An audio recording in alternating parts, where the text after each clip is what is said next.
সকাল 7:30 থেকে ভোট গ্রহণ শুরু করেছি এবং আমাদের যতগুলা কেন্দ্র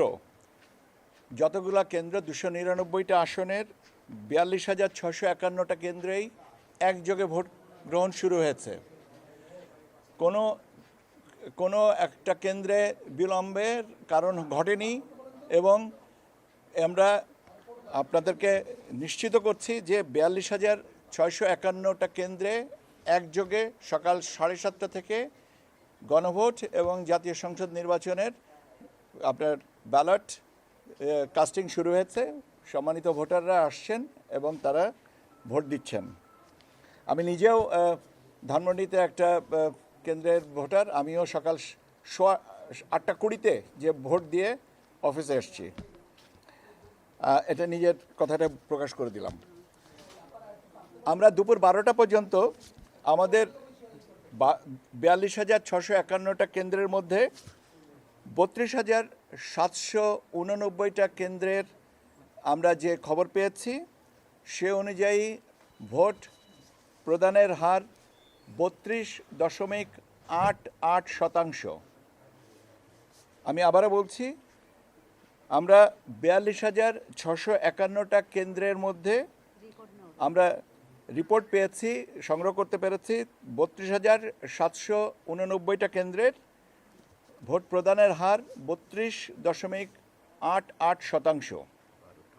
এটা হচ্ছে দুপুর 12টা পর্যন্ত। এবার এই আপনার ইনফরমেশন ডেটা কালেকশনের মেথডটা আমরা একটু চেঞ্জ করেছি, সেই কারণে একটু আমাদের লিড টাইমটা একটু বেশি লাগছে। কারণ আমরা অতীতে দেখেছি যে আপনার প্রিজাইডিং অফিসার ওখান থেকে এটা ডেটাটা ইনপুট করতে গেলে সমস্যা হতো। সেই কারণে কেন মূলত তারাই তো আসলে ভোটারদেরকে ভোটের প্রবাহটাকে সামাল দেন। সেই জন্য ওনাদের যেহেতু অসুবিধা হতো, সেই জন্য আমরা পদ্ধতিগত করেছি। এটাও অসুবিধা না। আমরা আবারও আরেকটা আপনাদেরকে আপডেট দেওয়ার কথা বলবো। এর পাশাপাশি আরও দু একটা বিষয় আপনাদেরকে একটু জানিয়ে রাখা ভালো। সব মশার বিরুদ্ধে সুরক্ষা দিতে এলো বসুন্ধরা এক্সট্রিম অ্যারোসল, মশার বিরুদ্ধে এক্সট্রিম সুরক্ষা।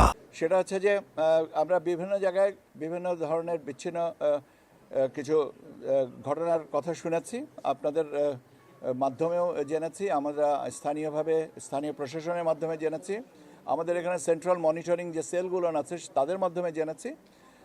কিন্তু এখন জানা মতে এখন পর্যন্ত কোনো ভোট কেন্দ্রের ভোট স্থগিত হয়নি। আই রিপিট, কোনো ভোট কেন্দ্রের ভোট স্থগিত হয়নি, সবকটা কেন্দ্রেই ভোট চালু আছে। এই হচ্ছে আমার কাছে সর্বশেষ আপডেট। কিছু কিছু জায়গায় আমি যেটা বলেছি যে বিচ্ছিন্ন ঘটনা ঘটেছিল, সেগুলোর নিয়ন্ত্রণে আছে এবং স্থানীয় প্রশাসন তাৎক্ষণিকভাবে প্রয়োজনীয় ব্যবস্থা নিয়েছেন। এই হচ্ছে আমার কাছে, এবং আশঙ্কাজনক কোনো পরিস্থিতি নেই। আমি আবারও আপনাদেরকে নিশ্চিত করছি যে আমাদের যতগুলো ভোট কেন্দ্র আছে 42,651, এই সবকটাতেই ভোট গ্রহণ চালু আছে এবং স্বতঃস্ফূর্ততা আপনারা দেখেছেন। স্বতঃস্ফূর্ততার জন্য আমি ভোটারদের প্রতি আন্তরিক কৃতজ্ঞতা জানাচ্ছি। আপনাদের মাধ্যমেও তাদেরকে কৃতজ্ঞতা জানাচ্ছি যে তারা যেন আরও বাকি যারা আছেন তারা ভোটে আসবেন এবং তারা ভোট দিয়ে আমাদের এই প্রচেষ্টাকে সাফল্যমণ্ডিত করবেন। আপনাদেরকে সবাইকে ধন্যবাদ।